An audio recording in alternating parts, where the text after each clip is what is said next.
আজকের ভিডিওতে যে কোনো পোকামাকড়ের বিষনাশক মন্ত্রে কথা বলবো। আপনার শরীরে কোনো কিছু কামড়েছে, আপনি তা জানেন না, অজান্তে শরীরে সেই জায়গায় জ্বালা অনুভব করছে।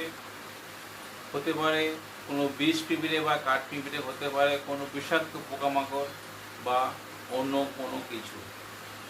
অজান্তে সেটা কামড়েছে আপনার শরীরে, আপনি তা দেখতে পাননি বা বুঝতে পারেননি।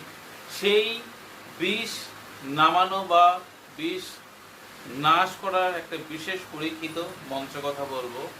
যদি আপনি এই মন্ত্র কণ্ঠস্থ করে ঝাড়ফুঁক করেন, সেই বিষ কিন্তু নামবে। গ্রামাঞ্চলে এইসব মন্ত্র কিন্তু সবার কাছে থাকে। আপনি যদি তান্ত্রিক গুণিন কাজ শিখছেন, তাহলে এই মন্ত্র একবার কণ্ঠস্থ করে রাখেন, আপনার যে কোনো সময়ে প্রয়োগে আসতে পারে।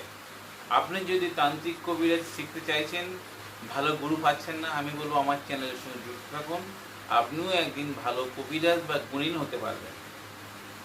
ভিডিওয়ে এই বিষ নামানো একটা শক্তিশালী মন্ত্র। যে কোনো পূর্ণিমা তিথিতে এই মন্ত্রটি আপনারা কণ্ঠস্থ করে রাখবেন, মুখস্থ করে নিলেই কাজ হবে। এই বিষ ধারণ করতে হলে কোনো শুদ্ধ জলের ওপরে 3টে তুলসী পাতা দিয়ে ভিডিওই মন্ত্রটি আপনারা 7বার পাঠ করে 7বার ফুঁক দিতে হবে এবং রোগীর শরীরে ফুঁক দিতে হবে।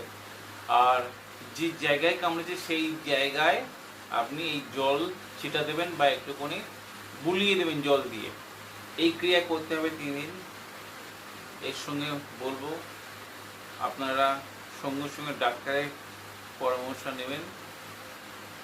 আপনাদের এই ভিডিও কেমন লাগলো আপনারা কমেন্টে অবশ্যই লিখবেন।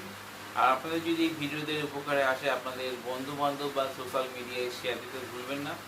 আজ বন্ধুরা এই পর্যন্ত, দেখা হবে আগামী পর্বে। ততক্ষণ সবাই সুস্থ থাকুন, ভালো থাকুন। জয় মা তারা, জয় মা কামাখ্যা, জয় গুরু বন্দে। নমস্কার বন্ধুরা।